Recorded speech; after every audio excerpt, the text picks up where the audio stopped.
साल 2003 उत्तराखंड के पौड़ी गढ़वाल एरिया में अंकिता भंडारी पैदा हुई थी। उसके पिता वीरेंद्र भंडारी और माता उषा देवी थी। अंकिता अपने माता पिता की इकलौती लड़की थी, इसीलिए वो अपनी बेटी से बहुत ज्यादा प्यार करते थे। अंकिता के पिता वीरेंद्र भंडारी एक लोकल वर्कर थे और माता आंगनवाड़ी में काम करती थी। इस परिवार की आर्थिक स्थिति उतनी अच्छी नहीं थी और ये बात अंकिता बखूबी जानती थी, इसीलिए वो अपनी पढ़ाई में कोई कॉम्प्रोमाइज नहीं करती थी और खूब मेहनत करती थी ताकि वो अपने परिवार का जीवन सुधार सके। अंकिता पढ़ाई लिखाई में बहुत होशियार थी। स्कूल में सभी टीचर्स उसे पसंद करते थे। 12वीं खत्म होने के बाद उसने होटल मैनेजमेंट का कोर्स करने का सोचा। परिवार की स्थिति इतनी अच्छी नहीं थी, लेकिन उसके बावजूद उसके पिता ने अंकिता का सपना पूरा करना चाहा। पिता ने अंकिता का होटल मैनेजमेंट कोर्स के लिए दाखिला किया। अंकिता ने फिर जाके 2019 में अपना होटल मैनेजमेंट का कोर्स खत्म किया। इसके बाद होटल मैनेजमेंट से रिलेटेड जॉब ढूंढ रही थी वो, लेकिन फिर आया 2020 में कोविड की महामारी। कोविड की वजह से सभी होटल्स और हॉस्पिटैलिटी इंडस्ट्री बंद हो गई थी, जिस वजह से अंकिता को कहीं भी जॉब नहीं मिली। कोविड खत्म होने के बाद भी उसने जॉब ढूंढा, लेकिन उसे कहीं जॉब नहीं मिली। 2 साल वो घर पर बैठी थी बिना जॉब के। फिर जाके 2022 अगस्त में उसे एक कॉल आया और कॉल वरंतारा रिजॉर्ट से था, जो उत्तराखंड में ही था। वहां उसे रिसेप्शनिस्ट की जॉब ऑफर हुई। वरंतारा रिजॉर्ट के मालिक पुरकित आर्य ने खुद उसे जॉब का ऑफर दिया था। जॉब मिलने के बाद अंकिता बहुत खुश थी।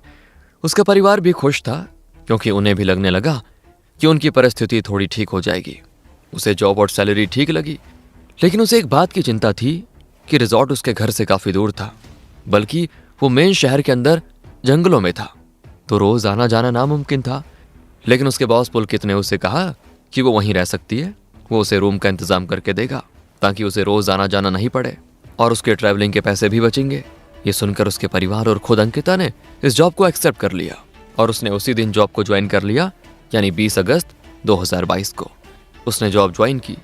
जैसे ही उसने जॉब ज्वाइन किया, शुरू में सब कुछ सही चल रहा था।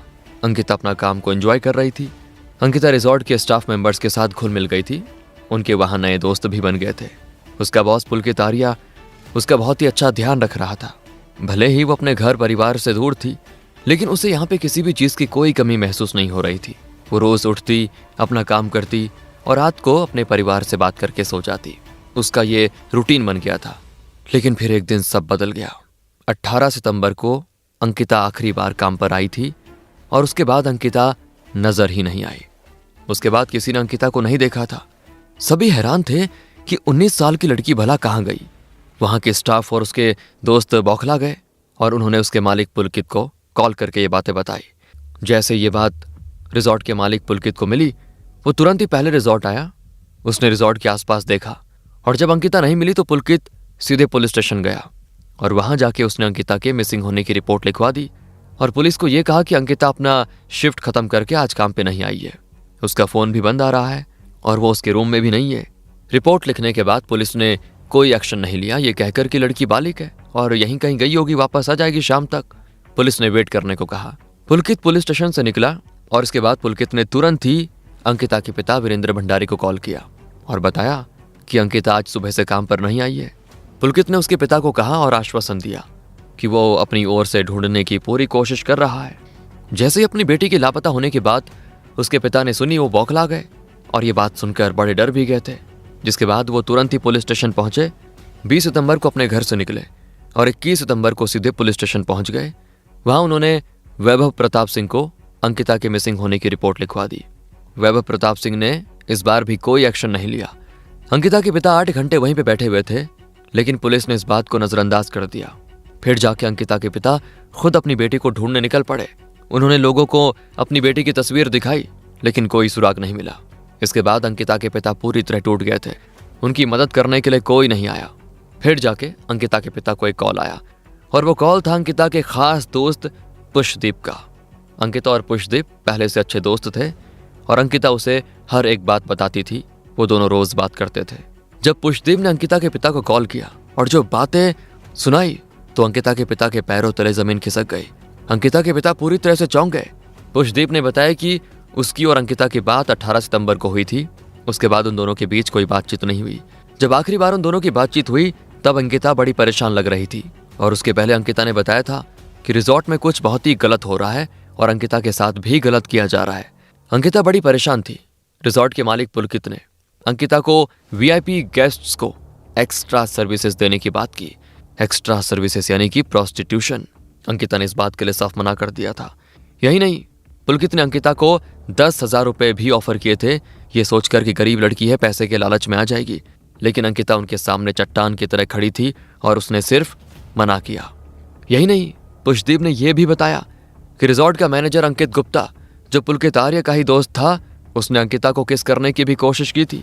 और जब अंकिता ने उसे धक्का मारा तब अंकित गुप्ता अंकिता पर भड़क गया था। पुष्पदीप ने वो सारे चैट्स अंकिता के पिता को भेजे जो उसके और अंकिता के बीच बातचीत हुई थी। ये सारे प्रूफ अब पुलकित के खिलाफ थे, जो खुद अंकिता के पिता के सामने अंकिता को ढूंढने की एक्टिंग कर रहा था। अंकिता के पिता ने ये सारे एविडेंस लिए और सीधे पुलिस स्टेशन गए। लेकिन इस बार भी उनकी कोई बात नहीं सुनी गई। और इस बार इसलिए नहीं सुनी गई क्योंकि पुलकित आर्य भी नेता विनोद आर्य का बेटा था, तो पुलिस ने इस वजह से कोई एक्शन नहीं लिया।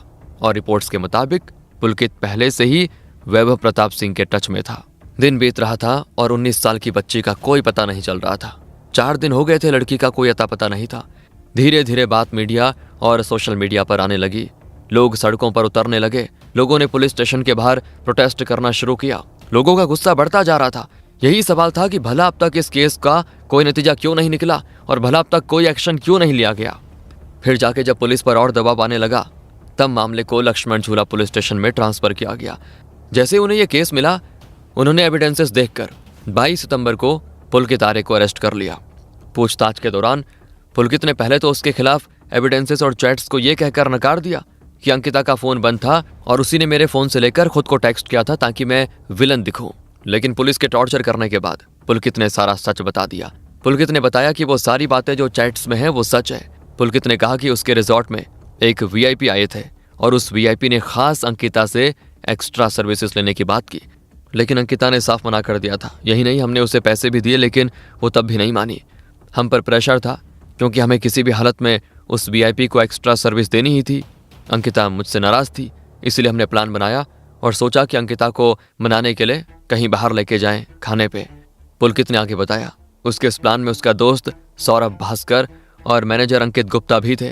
तीनों अंकिता को बाहर लेकर गए और गाड़ी में भी उन्होंने अंकिता को स्पेशल सर्विस देने की बात की। लेकिन अंकिता ने यहां भी मना किया और इस बार वो भड़क गई। उसने कहा कि वो सबके बारे में और वनतारा रिजॉर्ट में हो रहे काले कारनामों के बारे में सबको बताएगी।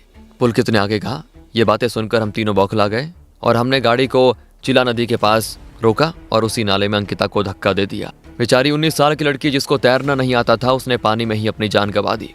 इसके बाद तीनों वापस ऐसे लौटे जैसे कुछ हुआ ना हो और पुलकित पर शक ना हो, इसीलिए वो दूसरे दिन पुलिस स्टेशन भी गया और अंकिता के पिता को भी बताया ताकि उस पर कोई सवाल ना करे। लेकिन अंत में पुलकित को 30 मई 2025 को कोटद्वार सेशन कोर्ट का फैसला सुनाया गया। जज रीना नेगी ने पुलकित आर्य, सौरभ भास्कर और अंकित गुप्ता को दोषी करार दिया और सजा उम्र कैद की सुनाई। लेकिन दोस्तों, जिस दिन पुलकित और उसके दोस्त पकड़े गए, इसके बाद अचानक रात के अंधेरे में वनतारा रिजॉर्ट पर एक बुलडोजर चलता है। सरकार ने कहा ये बुलडोजर जस्टिस है, हम इलीगल प्रॉपर्टी तोड़ रहे हैं। लेकिन सवाल यह है कि बुलडोजर ने तोड़ा क्या? बुलडोजर ने वही कमरा तोड़ा जहां पे अंकिता रहती थी, वही कमरा जहां उसे बांध के रखा गया था। फॉरेंसिक एक्सपर्ट्स का कहना है कि उस कमरे में फिंगरप्रिंट्स हो सकते थे, डीएनए सैंपल्स हो सकते थे, शायद वो रजिस्टर भी हो सकता था जिसमें वीआईपी की एंट्री होती। जब बुलडोजर चला तो सिर्फ दीवारें नहीं टूटती, उस वीआईपी तक पहुंचने का रास्ता भी तोड़ दिया गया। जेसीबी ड्राइवर दीपक ने बाद में गवाही दी कि वहां लोकल एमएलए रेनू बिष्ट मौजूद थी। उन्होंने इंस्ट्रक्शंस दिए थे कि कौन सा हिस्सा तोड़ना है। अंकिता के पिता चीख कर रह गए कि जस्टिस नहीं, ये एविडेंस टैंपरिंग है, पर उनकी कोई सुनने वाला नहीं था। अब सवाल यह है कि असल में वो वीआईपी था कौन जिसकी वजह से एक 19 साल की बेटी की जान गई? और आपकी राय में क्या पुलकित, सौरभ और अंकित को फांसी की सजा देनी चाहिए थी? कमेंट करके बताइए।